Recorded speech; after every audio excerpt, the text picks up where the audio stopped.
Hello and welcome back to the channel. Today we're exploring another fascinating mental model from Charlie Munger's Poor Charlie's Almanack, the Kantian Fairness Tendency. This psychological principle is deeply rooted in human nature. It's the belief that fairness is an absolute standard, that people should be treated equally under all circumstances, and that justice should prevail in every situation. It originates from the philosophy of Immanuel Kant, who argued that fairness should be universal. If something is fair for one person, it should be fair for everyone. On the surface, this sounds like a great principle. But like many cognitive biases, it can sometimes lead to irrational decision-making, unrealistic expectations, and even unintended negative consequences. In this video, we'll explore why humans are wired to seek fairness, how this tendency affects decision-making in investing, business, and everyday life, and how to use it wisely without falling into its mental traps. So if you want to sharpen your thinking and make better decisions, stick around until the end. From an evolutionary perspective, fairness is a key part of social cooperation. In prehistoric societies, groups that upheld fairness had better chances of survival. If food and resources were shared fairly, the group functioned more efficiently. If someone took more than their fair share, resentment built up, weakening social bonds. This deep-seated instinct for fairness is why children, even at an early age, instinctively react to unfairness. If you give one child a larger piece of cake than another, the second child will immediately protest. That's Kantian Fairness Tendency at work. Our brains are programmed to expect fairness as a moral standard. But while fairness is essential for maintaining social harmony, real-world situations are often far more complex. There are times when treating everyone equally does not necessarily lead to the best outcomes. This is where Kantian Fairness Tendency can become a mental blind spot. In investing, fairness does not always align with reality. The market does not reward fairness. It rewards value, patience, and strategy. Take the example of wealth distribution. Many people believe that wealth should be distributed evenly because it feels fair. However, in a free market, wealth is created through skill, risk-taking, and knowledge, not by simply dividing it equally among everyone. Some investors make better decisions, take smarter risks, and generate higher returns. Others make poor choices and lose money. If fairness were applied in the stock market, it would mean that everyone should get the same returns regardless of how well they invested. But markets do not work that way. Those who put in more effort, analyze businesses deeply, and make informed decisions deserve higher returns. Kantian Fairness Tendency can mislead investors into believing that they are entitled to equal results, even when their effort, knowledge, and risk tolerance are vastly different. Another example of this bias in investing is when people expect governments to bail out struggling businesses or individual investors who made poor decisions. While this may seem fair in a humanitarian sense, it often leads to moral hazard, where people take more reckless risks, assuming that someone will rescue them if things go wrong. In business, Kantian Fairness Tendency can lead to poor decision-making when it comes to hiring, promotions, and company policies. Many companies try to create equal opportunities for employees, which is a good thing.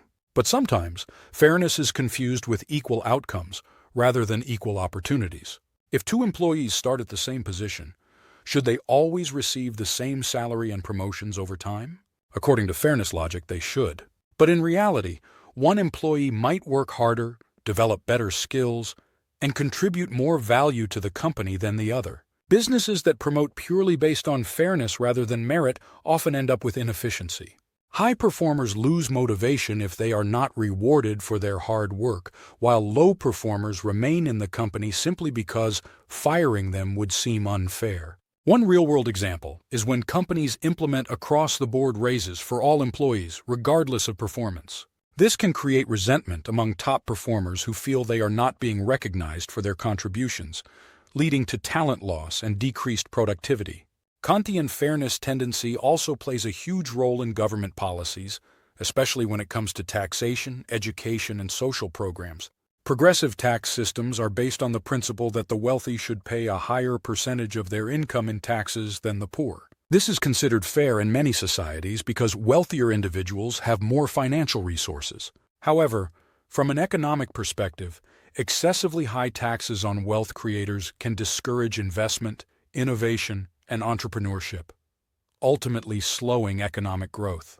Similarly, in education, some argue that university admissions should be entirely based on merit, while others argue that fairness means giving disadvantaged students a better chance, even if they score lower on entrance exams. The challenge is finding a balance between fairness as an ideal and fairness as an effective policy. Kantian Fairness Tendency can also influence personal relationships. Many people believe that relationships should always be perfectly equal, that each person should contribute the same amount of effort, money, and emotional support. While equality sounds fair, relationships are not transactions. Sometimes, one person has to give more than the other due to circumstances. A healthy relationship is not about keeping score, but about mutual respect and long-term balance. In friendships, fairness expectations can also lead to resentment. If one friend always initiates plans, they might feel the other friend is being unfair by not making equal effort. But relationships are often complex. Maybe one friend is naturally more outgoing while the other is more introverted. Kantian Fairness Tendency can cause people to focus too much on equal effort rather than understanding individual differences. While fairness is important, it should not be mistaken for entitlement. Not everything in life is fair, and expecting perfect equality in all situations can lead to frustration, poor decisions, and missed opportunities. One way to overcome this bias is by recognizing that fairness does not always mean equal outcomes. Instead, it's more productive to focus on value, contribution, and merit, rather than simply trying to make things even for the sake of fairness. Another strategy is to look at long-term fairness rather than short-term fairness. Some things may seem unfair in the short term, but over time, effort, skill, and intelligence tend to lead to better outcomes. Instead of trying to force fairness in every moment, focus on playing the long game. Kantian Fairness Tendency is deeply ingrained in human psychology, but like all cognitive biases, it needs to be understood, managed, and applied wisely. While fairness is a noble principle, blindly applying it without considering context can lead to poor investing decisions, bad business practices, ineffective policies, and unrealistic relationship expectations. By recognizing this tendency, you can think more rationally, make better decisions, and approach fairness with wisdom rather than emotional bias. If you found this video helpful, don't forget to like and subscribe for more insights into cognitive biases, mental models, and investing strategies inspired by Charlie Munger, Warren Buffett, and other great thinkers. Thanks for watching. And until next time, think rationally, act wisely, and invest smartly.